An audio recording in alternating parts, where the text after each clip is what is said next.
everybody. Welcome to our classroom. Today we have some guest speakers, and they're going to tell us all about vegan dog food. They own a company called Vegard. You might have heard me talking about it. That's where I get my vegan dog food from. And I'm going to just introduce them right now. So I'm going to just push this magic button here, and they're going to appear. I get my vegan dog food from. And I'm going to just introduce them right now. What is going on? I'm going to just push this button here. And they're gonna, something has happened to the technology. What is going on? Let me turn this down. We had the same thing happening here on our. Yeah, that was feedback.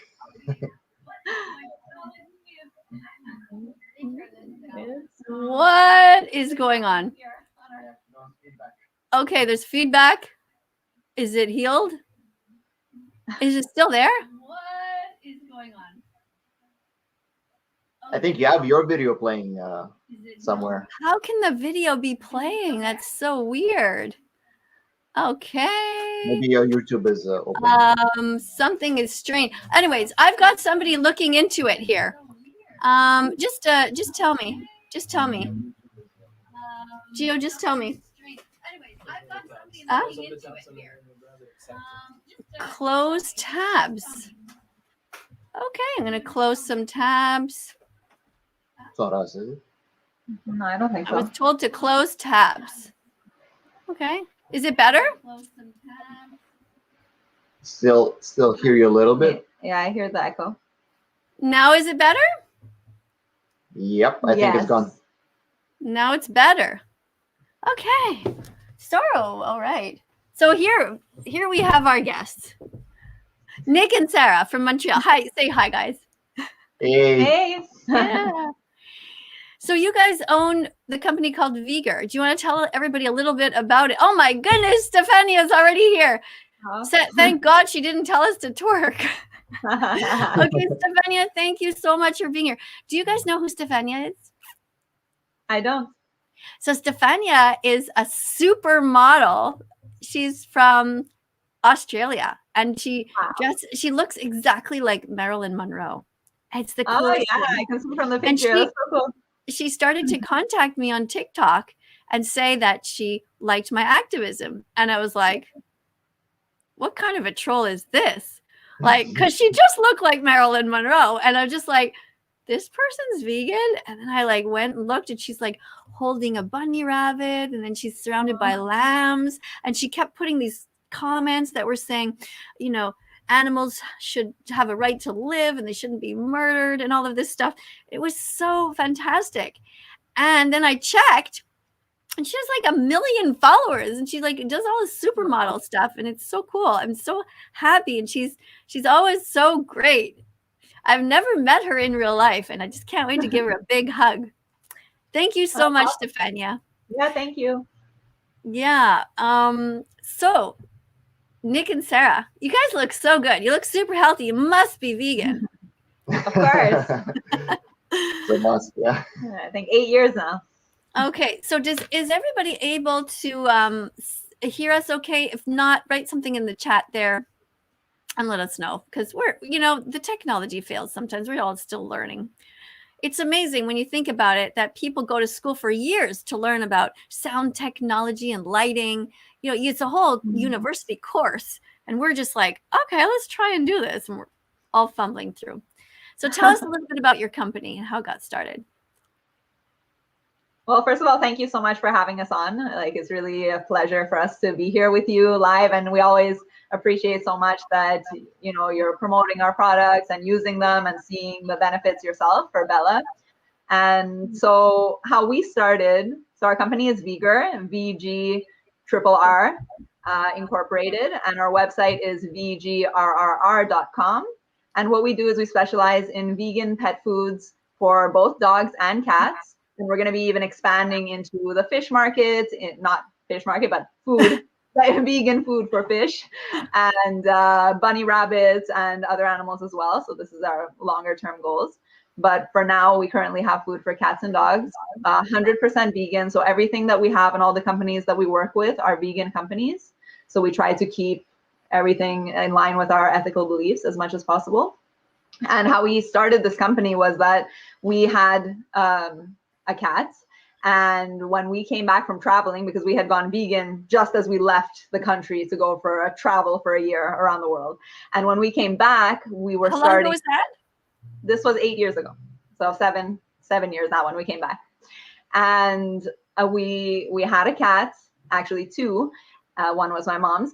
And we were thinking, how, like, is it even possible for a cat to eat vegan? We didn't have a dog back then. Now we have a dog, Tofu, as well, who is also fully vegan. Our whole family is vegan family. But at the time we had two cats, and we didn't even think it was possible. It was like almost a joke that would go around when I was telling my mom about myself and Nikita being vegan, and like she would joke and be like, "Oh, haha, what are you gonna do? Turn your cats vegan too?" You know, like little. I would be like, "No, that's ridiculous. Like we can't do that," you know. But then Nikita told me that he had seen an article about vegan food for cats. And I was like, what? That can exist? Like, that's possible. So we decided to do some research. And like with everything, the more you look into it, the more you can see both sides and see, you know, what is the real science behind this. And what we found was that there was a company, Evolution Diet, that had been producing the food for over 20 years at that point. So now it's going on 30 years. And there were tons of case studies, tons of, you know, happy clients who had their cats on this diet for upwards of, you know, 15, 20 years, and the cats were surviving. So we're like, oh, that's interesting. We did find some research on the topic as well, especially through a veterinarian who's named Dr. Andrew Knight, and he made a really great website called veggiepets.info. So if you go on that site, you can see all of the research that's been done on the topic. So Veggie is VEGE. If somebody could write that in the comments. Veggie, spell it. VEGE pets, PETS.info. That's how it's spelled. And so a lot of research that has been done on the topic is available on that website. And yeah, we were, you know, kind of starting to feel more comfortable with the idea. We understood the mechanisms. We understood how we're able to synthesize all of the nutrients that cats need. And of course, dogs as well. For dogs, it's even easier. They don't need the taurine, methionine, so they actually need less in their diet. That's added. And once we found out that it was actually the same synthetic taurine used in the meat-based pet foods as the one that's used in the plant-based pet foods, we were like, oh, what a joke. Like, it's actually just as healthy. It's the same thing. Yeah. But one is dead animals and the other is whole foods that are actually fit for human consumption. So it's like, it was a no-brainer for us. Of course, we decided to, you know, be careful about it, to test our cat's urinary pH regularly to make sure that there would be no issues going forward. And we ended up looking for the food. We found it available in the States, and we decided to order directly from the manufacturer. So Evolution Diet was the first company that we contacted. That's the kind that Bella's eating right now. Yeah. She changes. She takes whatever. She's fine with all of them. Yeah, most animals don't have a problem. It's rare that someone will have a problem with one food and then we just say, well, try a different one. And usually out of, you know, the 5-6 brands that we carry, there's one that will work perfectly, at least, if not more. Yeah. Can I make a little parentheses on the taurine supplementation? Yeah. It's interesting that in 1987, they actually conducted a study on conventional foods that are meat-based, and they found that they were actually taurine deficient. So prior to that, you know, there was like thousands of cases of cats dying from cardiovascular diseases due to taurine deficiency. So that study was able to pinpoint that taurine needs to be supplemented in the feed. Okay. And that despite it being a meat-based food. So supplementation is actually the key element in having adequate nutrition. What do you think is the reason that people are so negative about vegan dogs? Like, you know that there's a petition going around. Somebody told me it's up to 50,000 signatures to have my dog taken away from me because people think that she's going to die.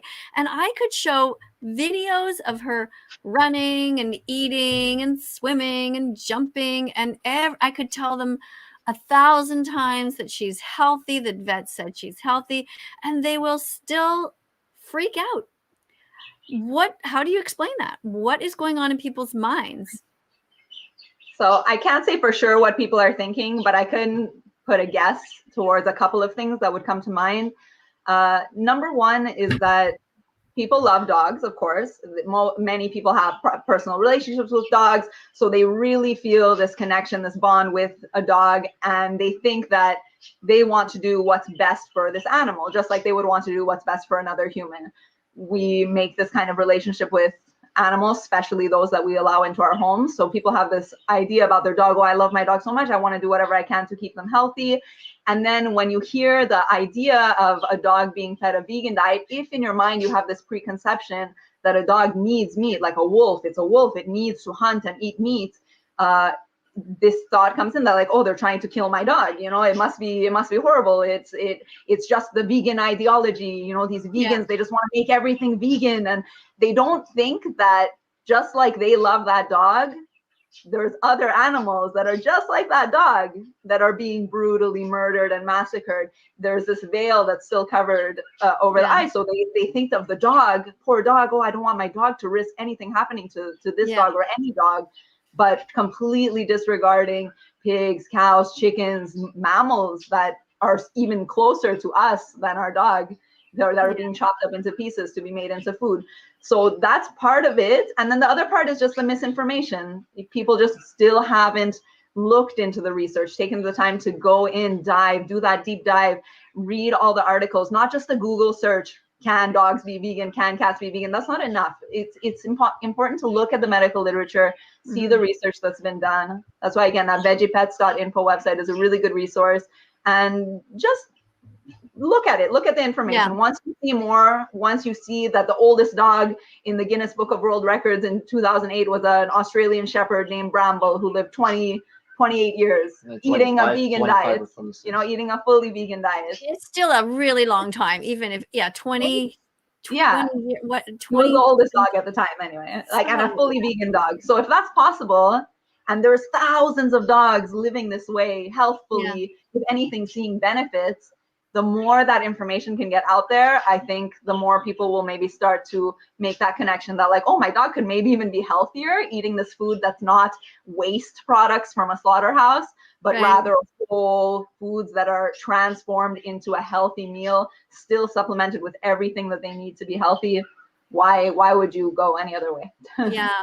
And what's said on the screen there, it's probably 9-year-old kids signing the petition, which is it's so interesting, right? Like, you can vote. When you want to vote, you have to be 18. But with these petitions, it's true. Like, kids are online and on TikTok, and by the thousands and thousands, you know, they can go and report whatever account. Like, if this is the weirdest thing, okay?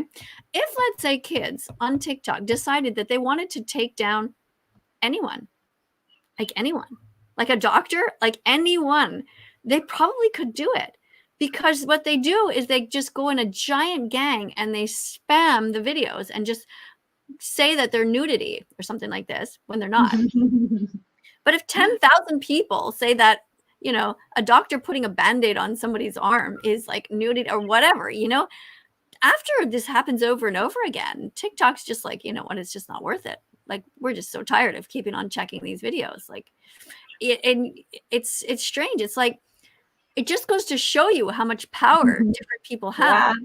Power in numbers. And you know what, it makes me wish that the vegan movement was as powerful as these kids, because if we all banded together and said something, it would really create change. Yeah, it's a really good point. Yeah, it can be. You want to read the comment, Nick? Sorry. It can be dangerous if a dog is vegan, but done properly, they will be healthy and happy. And yeah, I would say you can say the same for any diet. So a diet should be properly planned.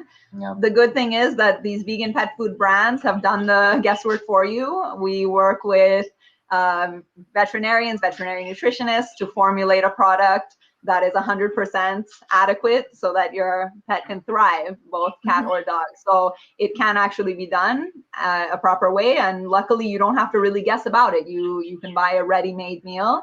There are also options where you can supplement food that's made at home. So there's really a lot of possibilities, but absolutely it has to be done properly. Diet should always be done properly. Same with meat-based or plant-based. So there's really no difference from one or the other. Yeah. Yeah, it's a little bit interesting to me when you talked about that. Well, I'm just lazy, frankly. I just like digging into the thing and just giving her a scoop and that's it. You know, add a bit of water. But it is interesting if you want to save on shipping or whatever, things like that, or you don't want to have, you know, if you just want to feed your dog. I guess what you're saying is, like, let's say you're vegan and you make food and you just want to feed your dog like whatever you're eating, a big plate of beans and rice and lentils and chickpeas or whatever. You just would scoop out, I guess, like a cup or two of that, and then you have a certain powder that you can add, which is the nutrients. That's what you guys are kind of working towards, right?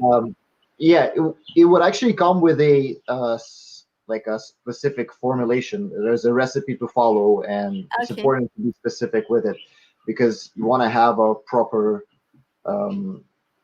amounts of nutrients and especially the macronutrients in particular. So the right amount of protein versus carbohydrates versus fat is important. But it is all food that you could eat yourself. So you could literally make a big batch, have some yourself. There's like chickpeas in there, pumpkin puree. So it's good stuff.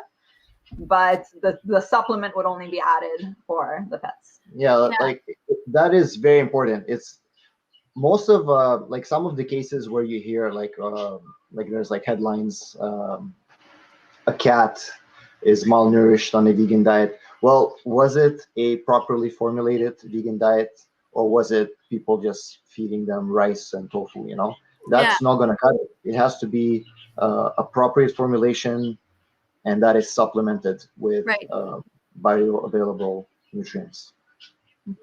Yeah. So. Oh yeah, we have Megan commenting. Oh yeah, you want to read that? Nick and Sarah y'all look so great on camera. Thank you for doing this amazing work and saving animals. And thank you, vegan sister. Woo, and for all that you do, standing up for the animals. Actually, Megan made an amazing documentary called Farm with her husband Alex, and they talk about the rabbit industry.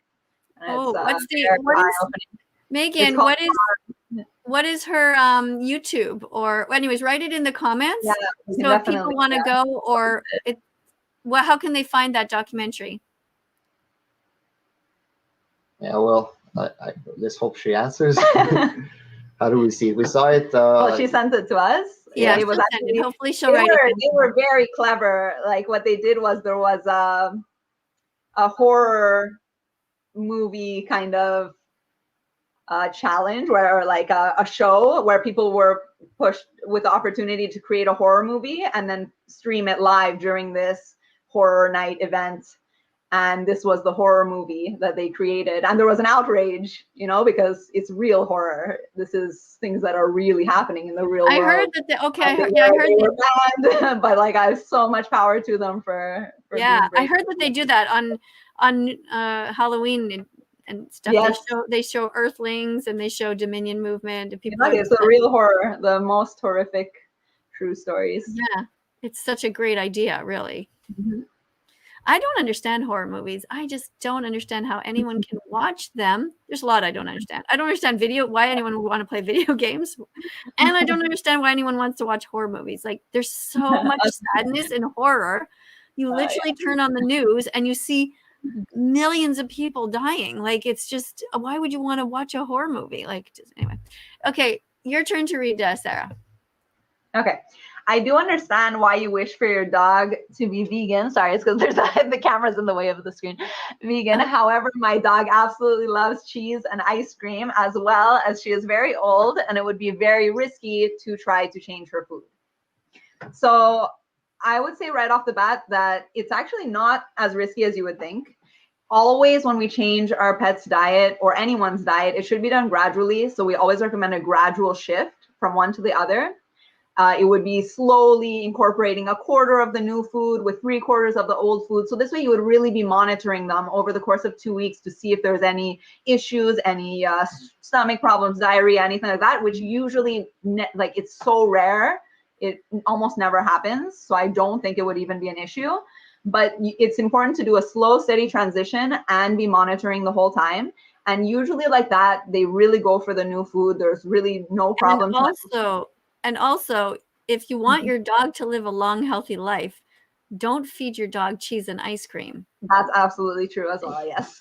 So No. just liking ice cream. something, just because they love something, doesn't mean it's necessarily good for them. So we have to keep in mind, you know, I might have a child who loves McDonald's, but if I care about their health, I would never allow them to eat it because it's really just poisoning them. It's like you're giving your child this drug-like food that's not really nourishing to their body at all. Especially ice cream, that's extremely high in sugar. Yeah.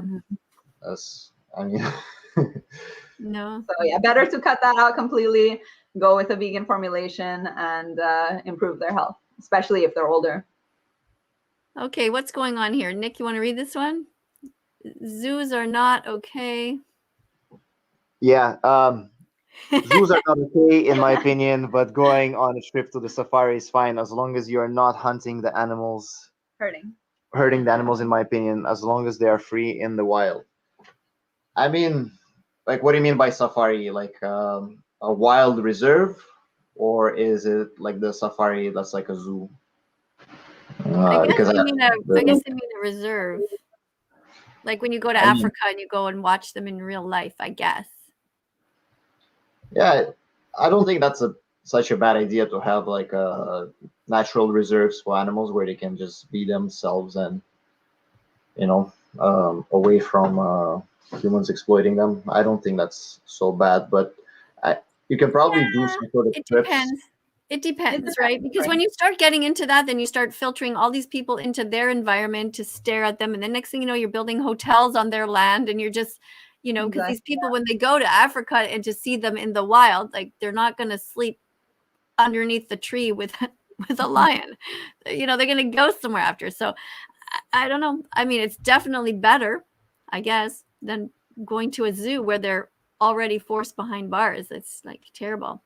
But one of the things I always think about is when you talk about, you know, how much students know about dinosaurs. It's incredible. Like in kindergarten, they name like 25 types of dinosaurs, and they've never met one in real life. So you know, you can learn so much, and they've never even seen like real videos of them. Like these are all just composites, right?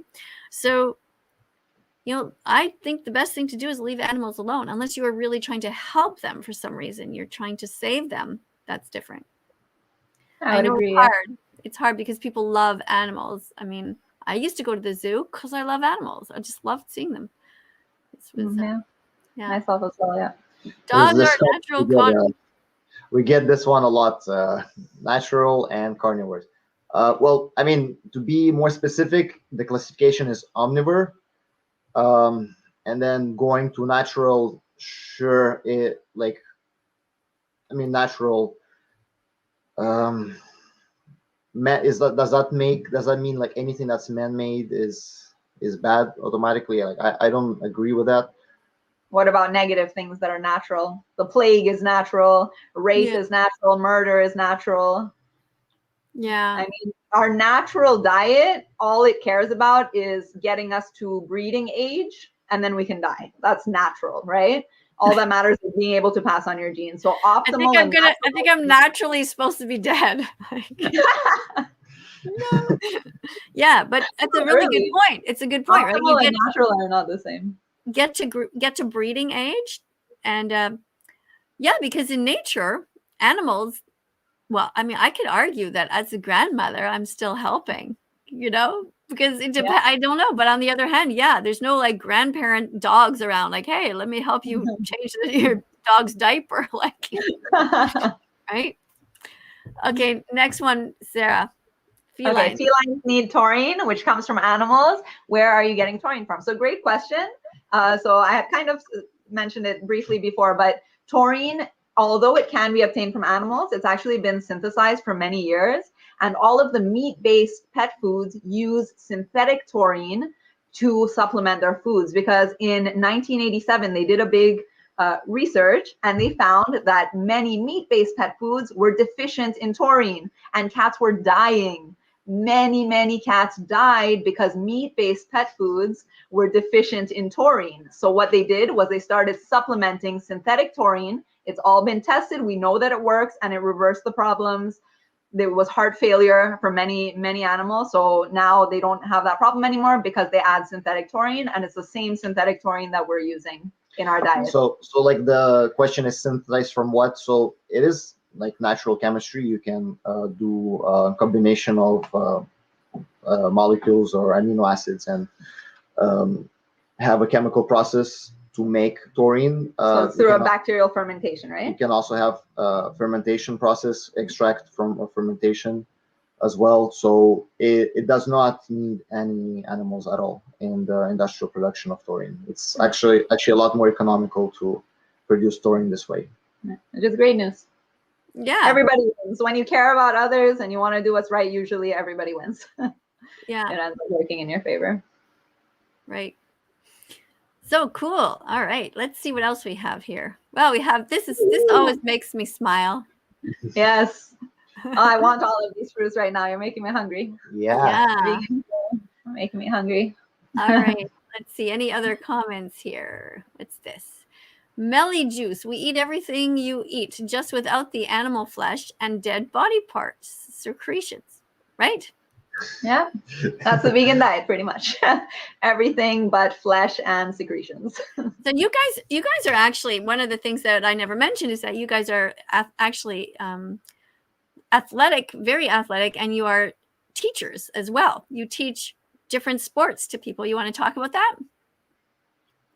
Sure. Yeah. Like before we like started the vegan pet food business, we were actually studying to do like fitness training, and we also took certifications in plant-based nutrition. So we were familiar with nutrition for us humans. So we definitely saw like that proved to be very like helpful in understanding like the nutrition when it comes to animals as well. But Personally, don't you teach karate? Yeah, I am karate. Okay. Yeah, like Self-defense. Yes, well, I mean martial arts. Yeah, martial arts. That's the one. Okay, you teach martial arts, and Sarah, what kind of exercise do you do? So I'm focused more on dance, so also movement arts. I specialize in pole dancing and twerking, as well as burlesque. And now I'm playing more with aerials as well. So aerial silks, aerial hoop, just everything that makes me feel like flying. I love. So aerial silk is like the big cloth that hangs from the sky. Exactly. Right. You see those in like circuses and things like that. Yeah, it's all circus arts. Okay. Of course, pole dancing also has like a sensual, exotic aspect as well, and twerk as well. So it's kind of a mix of those worlds. Yeah, yeah. And so you have you teach that, so that's cool. Are most of your clients? I guess most people are not vegan when they come, but hopefully by the time they're. But you know what? We actually do have quite a solid vegan community building up there. It's pretty amazing. Like not even on purpose. I think it's just your vibe attracts your tribe. So it's pretty amazing. Yeah, like you can always be incorporate activism in the everyday life. You know, talk about it, give suggestions, or just listen. Make a harmless post on social media. Work is also like a good way of doing like passive activism. Choose a job or a career that is compassionate and ethical. Now, when I went to visit your studio, you had a great surprise there for us, which was vegan donuts, which I didn't expect because I'm at this studio and it's all this athletic equipment, and I'm just like, oh my god, they're probably going to serve me a celery stick. And you came out with this massive amount of vegan donuts. I think we ate 3 each. I mean, it was so good. Debaucherous. It was debaucherous. Don't tell our students. Oh my god, it was so great. Can't wait to come back and see you guys again. And this time we'll have to buy them for you guys because they were so good. I remember when I first went vegan, I love baking, and I was like, oh no, I'm never gonna be able to bake again, because I was thinking oh, you need eggs, you need milk, but what a joke, the vegan baked goods are the best out of everything. It's so much better than anything. What kind of a dessert do you make that you really like? I really like making pies. What, date balls? Oh, okay. Nikita loves I make very simple, super simple. Anybody can make this. It's chocolate fudge, peanut butter fudge balls. And it's just made with dates, medjool dates, mixed with cacao powder and stuffed with nuts or peanut butter. Blend it together and it makes like a creamy fudge. So delicious. 3 ingredients. Amazing. Like, is it something you eat with a spoon? It's like or is it like usually we'll roll it into little balls, yeah. And you can even like dip it in coconut shreds or different toppings if you like. Do you have the recipe memorized? That's what it is. It's medjool dates, cacao. No, but the quantity? Oh, the quantities, I really go based on taste. So I'll usually mush up with just a fork about 10 medjool dates, then add in a few tablespoons of cacao, really depending on your taste. You can keep taking little bites to taste, and about a spoon or maybe 3 spoons of nut butter. Blend it, mix it all together. I mix it by hand, and then roll it into little balls. It's delicious. It's really, really good. And the dates, aren't they usually? I guess my dates are really dry. I don't know. So they have to be medjool dates. Medjool dates are very like big and juicy and soft. Oh yeah. You could make it with other dates if you soften them by putting them in warm water beforehand. Okay, Nikki, you want to read this one? Yeah, this is a good one. If vegan food is good for house cats, what about big cats like lions or tigers? Very good question. So there's actually an anecdote of a vegetarian tiger. I think his name was Little Tyke. And the story is on the website we mentioned earlier, veggiepets.info. He refused to eat the lamb they gave him, and I think because he was a captive lion, he kept the lamb as a friend, and then he would refuse he would refuse to eat like any meat that was given to him. But if we look at, for example, like something like a non-vegan example, there is we can go further than a big cat. There is an alligator farm that they raise the alligators for leather, and they feed them a plant-based diet to make them grow and farm them. So this is not a vegan thing, but they found it to be economical and useful, so they raised alligators on a plant-based diet. I think there was even an evaluation of a 1-year period. I found that to be interesting. So it goes a lot further than. It's interesting. Still sad though, raising all these alligators and just to kill them. Absolutely. There is so unnecessary. Such cruelty. Yeah, I do think that lions and tigers that are in captivity that cannot be rehabilitated, that's a hard word, they should absolutely be fed on a plant-based formulation. Absolutely. All right, so another question here. If I have a carnivorous cat, what can I do to make him vegan with vigor? Well, we kind of went over that, but just quickly again, it's a So quickly, it would be a slow transition. We would recommend checking out our website, vgrrr.com. One of the popular foods for cats is our own formulation, so the Vegard formula. It's usually a huge hit. It has also added in sea vegetables and nutritional yeast, which is really great for cats and for their urinary health. Palatability too. And for palatability. And usually you would do the transition slowly. So over the course of 2 weeks, of course, the instructions are written on the food. You would transition by putting a quarter of the new food with 3/4 of their old food to start. Then over the course of a few days, you'd make it half and half, then 3/4 of the new food to a quarter of the old. And by about the end of 2 weeks, you would have them fully transitioned onto the new food. And moistening as well. Yeah, it is also important to make sure that they have moist food available to them at least every day. So you could either buy pre-made canned moist food for cats and dogs, also available at our website. Vegan, of course. Of course. Or you could even just moisten the kibble by adding a little bit of water into the kibble. And the reason why the hydration is so important for cats in particular is because cats are desert dwellers and they're not used to drinking from a fountain or from a stream to get their hydration.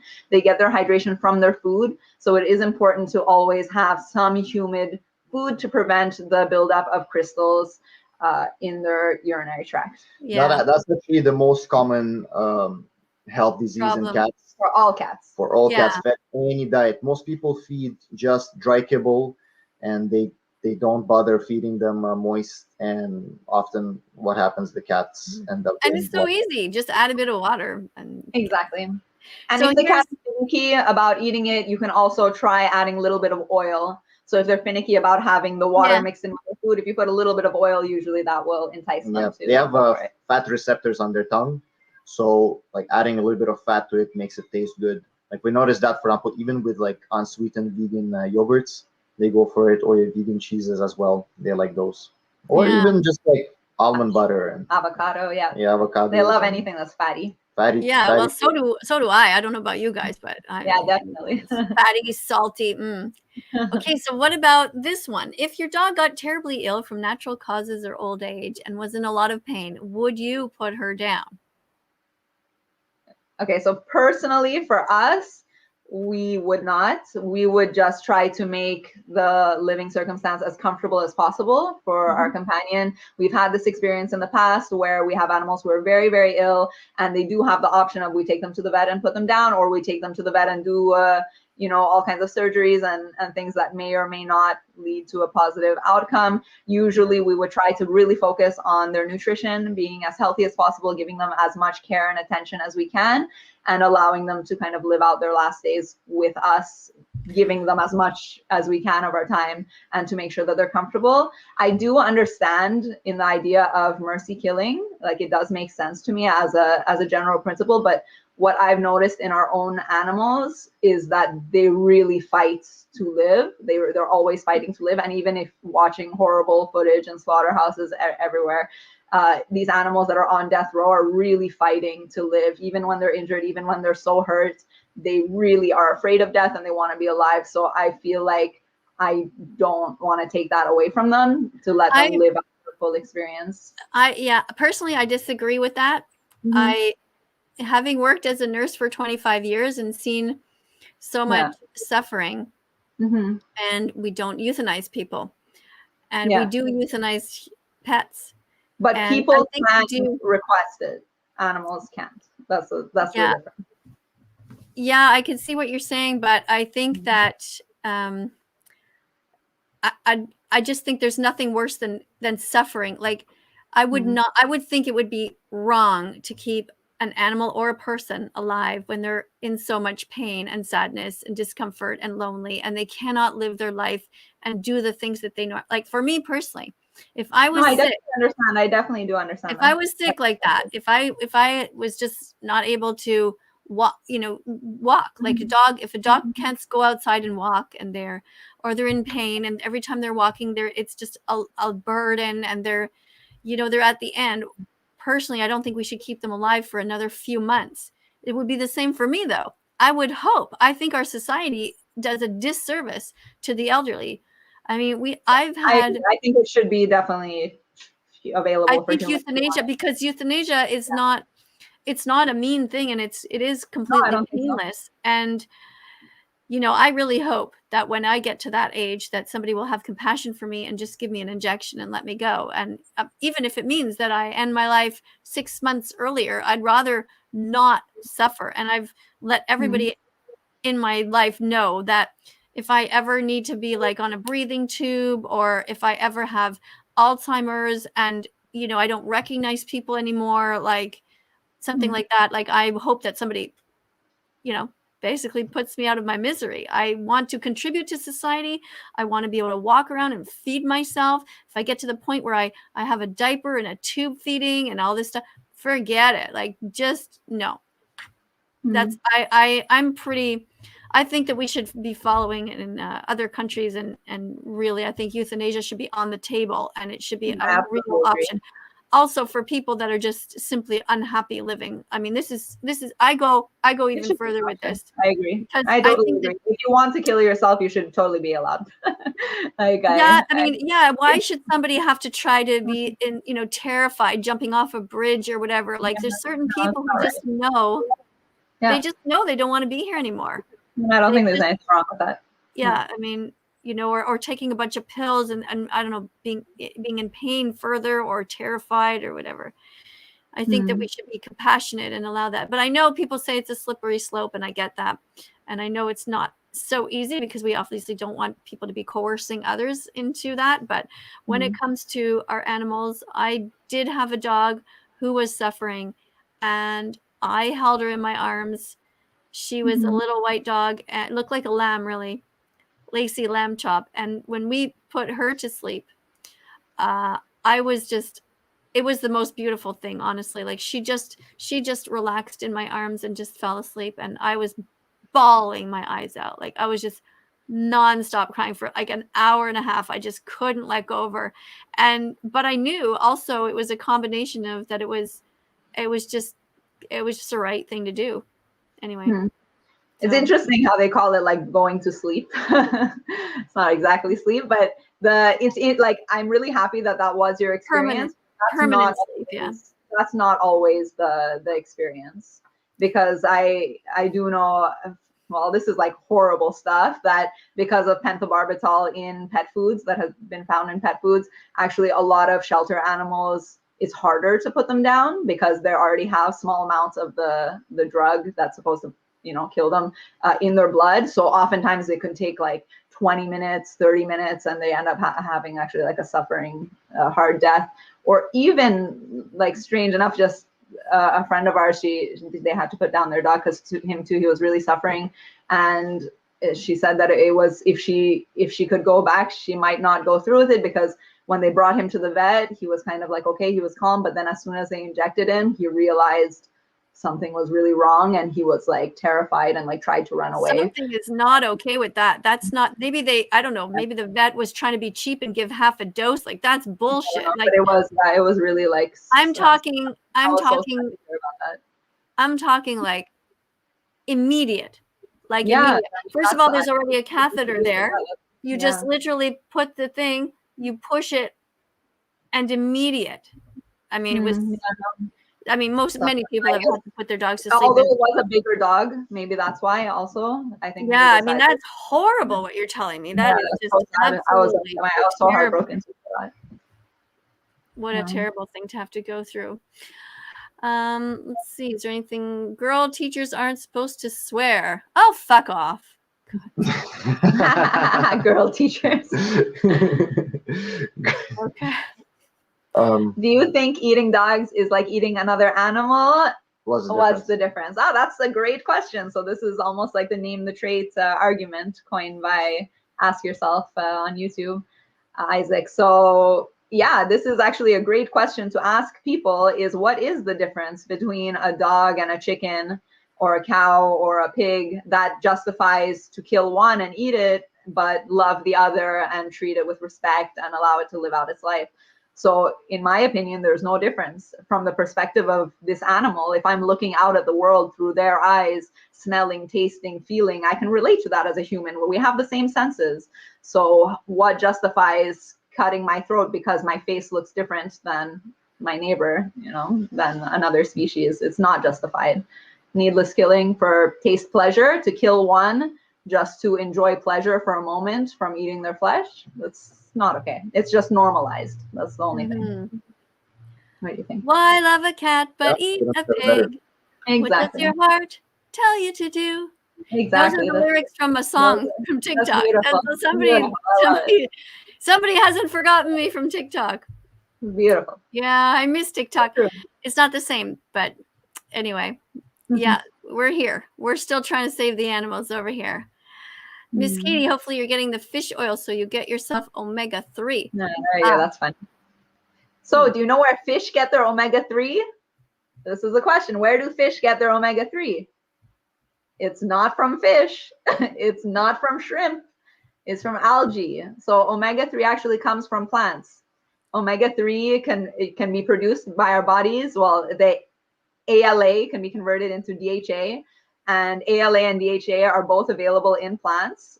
ALA, you can get it from hemp seeds, from chia seeds, from flax seeds, and your body will convert an amount of it into DHA. And DHA can be obtained also from algae. So you can just eat what the fish eat. Eat what the fish eat. Eat some algae. That's a good point, though. I need to get some more algae. I haven't had any in a little while, and it's a good reminder. And But there are supplements as well, algae oil that you can use. Yeah, we have the supplements. We have a supplement. It's not every algae that has it. You would need like an extraction from the algae. I think they sell them as DHA oil, algae vegan supplements. DHA, Yeah. Can't go wrong. What do you guys take in terms of supplements every day, typically? So the two biggest ones, the two biggest ones. What is it? What are those? They're vegan gummies. Vegan gummies. The Herbaland makes little vegan gummy vitamins, and they're with no gelatin. No gelatin, and sugar-free as well. They're sweetened with stevia. So it's a little raspberry gummy, and it contains, the one that we take contains B12 and vitamin D3 derived from plants. Do you guys have a jar that you could show us if it's handy? Yeah. So this is like, it's just our way of doing it to keep it fun, so that we're like remembering to take it every day. Because we had the pills before, but you forget. This way you're like, oh, I get my gummy, you get that sounds like fun. It'd be like a dessert. Oh yeah. Okay, so let's see. Vegan, D3 and B12. Would you order that online? Yeah, we order it online. Yeah. Herbaland. You can get it on Amazon. Wait, let me see it again. Let's hold it up close again. What is it? The name? This way. Okay, so it's D3 and B12. No, but does that say Herbaland or Herbo? Herbaland with an A. Okay, I'm gonna write that down. Herbaland. Those are the two vitamins that are most required, especially if you live in a northern climate and you can't get vitamin D all year round. It's super important to take a vitamin D supplement daily. And B12, our body's actually really good at recycling it. So you only need to take about 1,000 milligrams once a week. There's methylcobalamin and cyanocobalamin. Cyanocobalamin is more shelf stable. So usually if you're going to the store, you could get that one. Actually, the one in the gummies, though, is methylcobalamin, but usually either or is a safe bet. And guess what? Cyanocobalamin, Dr. Gregor, I think says to take 2. You recommend because it's more shelf stable, this one. And guess what? They're made synthetically. Made synthetically, like the Taurine. They work. Like work great. So those are the two for sure we would say everybody should take, and we take ourselves. We recently did start adding DHA into our diets as well, so a supplement of DHA. Not that we necessarily needed it or were deficient, but it's more just a preventative thing. Plus, the one we have tastes really good. We are actually also use it mixed with matcha, so we make like a latte with DHA, and it's sweet. So yeah, it comes out sweet, delicious. Okay, DHA. And mixed with something that you like to drink. Yeah. So actually, this is side notes. We are entrepreneurs at heart, so we're always interested in sharing with the world the great things that we discover ourselves. So we will be also putting out a product for humans that is a mix of greens. So it's water lentils, which are this, again, magical food that's super healthy, super amazing for us, and it has natural B12 in it, which was thought to be impossible until recently. So we have the species we have actually tested to have bioavailable B12 in it. So we take this daily. Concern with this. We take this daily, and we're creating a mix that also has DHA added in, and so it's like really overall super beneficial for health. And you can make lattes with it. You can throw it into your smoothies. It's really like an all-in-one boost to your. Sounds great. Amazing. Who wants to read this one?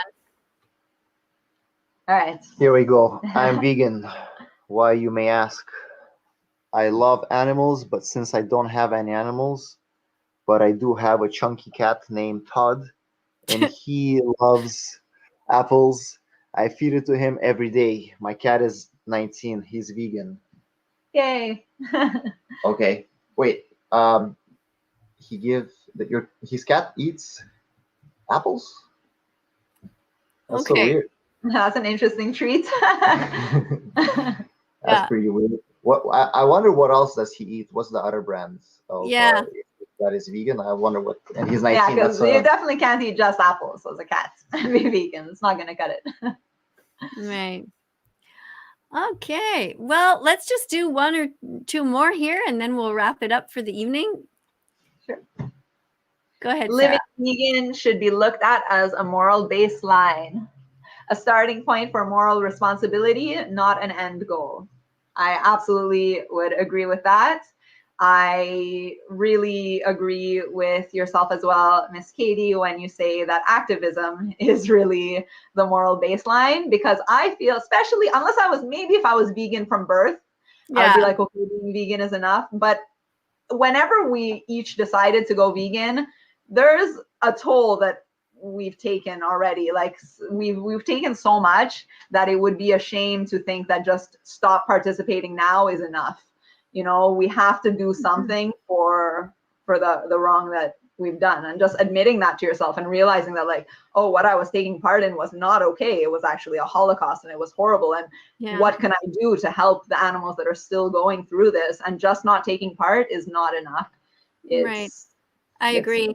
Yeah. And I think it's also, for me personally, I mean, I had children. And so for several years, I was feeding them dead animals and milk and eggs. I mean, it's just horrible. It's not just my own wrongdoing, but to create humans that I then spread this horror. It's absolutely excruciating to know that I was part of that. And I feel so much guilt. So I can never stop. I can never stop doing activism ever, because it will never average out. And this isn't because I'm worried I won't get to heaven. I don't believe in heaven. I'm just doing it because it's just the damn right thing to do. Like, it's just really see it. Yeah, I really see it as, you know, why go out of our way to help these animals to do more than just not participating. And I think part of the reason is that there are so many people that are dedicated to hurting them that we need as many as we can to fight against that. Yeah. To help them, because every single person, every voice counts. They can't speak up for themselves. They scream, but it's behind closed doors. So we have to be their voice out here. Yeah. What were you gonna say? Yeah, I was just gonna say, like, to not be a silent bystander. Yeah. It doesn't cost us anything to say something. Takes nothing away from us to be kind to animals. Just doesn't. So why not do it? And here's one for you, Nick. Vegan teacher, how will poor countries go vegan? Pick me next. That's a question for you, right? Or I guess it's for me, but I have guests today, so they're gonna take over. Well, we know that countries. We know that poor countries do not have a hard time being vegan. I mean, many poor people survive on beans and rice and the simplest things. Cheapest foods in the world are vegan. Yeah, the cheapest. A big bag of oats. I mean, you run into trouble when you start to think that you need to go to like a vegan restaurant, or that you need to get like fancy alternative meats. I mean, I rarely buy those things, and I eat really not expensive stuff. We have every week a big thing of rice. We mix it with lentils in a pot together, or we mix it another week with just a bunch of chickpeas. You know, I'm talking about the chickpeas from a bag, like, you know, rice, lentils, you put them together. And then we have the staple pot in our fridge. You can add it to anything, any sort of stir fry, anything at all. Just fry up a bunch of onions and just throw in whatever. And it's important that I keep telling this to people, but I think that our society wastes so much food. And in reality, there's no excuse to waste any food, because all you have to do is plan properly. You open the fridge and you eat what needs to be eaten, not what you want to eat. So you go in there, not ahead of time thinking, I'm going to get this thing. But no. You open it up and you scratch your head and you go, okay, what's at the back here? Oh my God, this thing is good. I forgot about this thing. It's been a week. All right, that's going to be eaten today, right? And you eat what needs to be eaten. And after you've eaten what needs to be eaten, then you can start looking at things like crackers or pasta, you know, like things that have a long shelf life. You're preaching to the convert. I mean, we're looking to live in the jungle and grow our own food. So take it to the next level. You eat off the tree, you throw the waste, you plant the seed, and tell everybody about. I wasn't sure we were going to bring that up. No, sorry. I didn't mean to cut you off. I'm sorry, but I'm just trying to say, keep going. Talk about what your plans to live in the jungle are. I think that's really interesting. Maybe we can save that for another time, because That's a long story. Oh, look, there's actually a vegan community, so the more people know about this, the better. So we really want to share it with you and your audience, those lucky few who are here, who are maybe interested in breaking away from the infrastructure, from the city life, or even, you know, having a place, a haven, as you would call it, a vegan haven to go to. It's in Ecuador. Yes, so it is in Ecuador. We found an intentional community. They are a group of raw vegan fruitarians who have bought a bunch of old cattle grazing land that was barren, and are now, it's been several years, they're regrowing it, replanting, reforesting, and turning it into a food forest where people can live. There can be a community that's self-sustaining, and it's really beautiful, the project. So the project that we're taking part in and that we've bought land in Ecuador is called Fruit Haven. So you can search that and learn more about them. And they're also connected to Terra Frutis, which is, again, the partner community. It's the same, all really the same communities, but just divided in different names in different locations. And it's a really incredible project. If you look them up on YouTube or you go on Google and search Fruit Haven Eco Village, you're going to find them, and it's incredible what they're doing. And how many people are living there right now? So right now, I believe, don't quote me on this, but I believe there's about 40 people who are owners, but there are always coming and going. People can go there and do volunteer work. So they're always looking for people to do like kind of like woofing work exchange, to go there, work the land, and learn about permaculture techniques. They're super organized, really amazing people, and many of them have YouTube channels, so you can really check them out. It really looks like they're living in paradise. I mean, you know, there are certain things like insects, which is all normal, but it's really beautiful. It's really, really beautiful there. And it's just, it's real, you know, it's not a concrete jungle, it's the real jungle. Yeah, it sounds very fascinating. I know you guys are going to be heading over there in a few months. It's really cool. I look forward to following your journey, to seeing your updates, and you know, maybe we can have you back on here after when you get back. Yeah, that would be great. And, or even from there we can stream. Yeah, exactly. Yeah, when you're down there. Yeah. All right. So thank you guys so much for coming on today. I think everybody had an eye-opening moment when they learned about vegan cat food and vegan dog food, and that nobody needs to worry at all about the animals that are in their lives. If we're vegan, it is definitely the most compassionate thing to do. Why pay for murder if you don't have to? Not just for yourselves, but for your animals. Do your absolute best. That's what it's about. Right, guys? Absolutely. And thank you again so much for the opportunity. It's like always a pleasure to be with you. All right. So if you want Vegard food, it's vgrrr.com. You can get it down in my section there. What's it called? I don't say bio, but in the description. Or just type it out. It's right on the screen there. vgrrr.com, right? Yeah. Yes. All right. All right, guys. Thank you so much. See you later. Thank you, Katie. Everyone. Thanks, everybody. Thanks, moderators.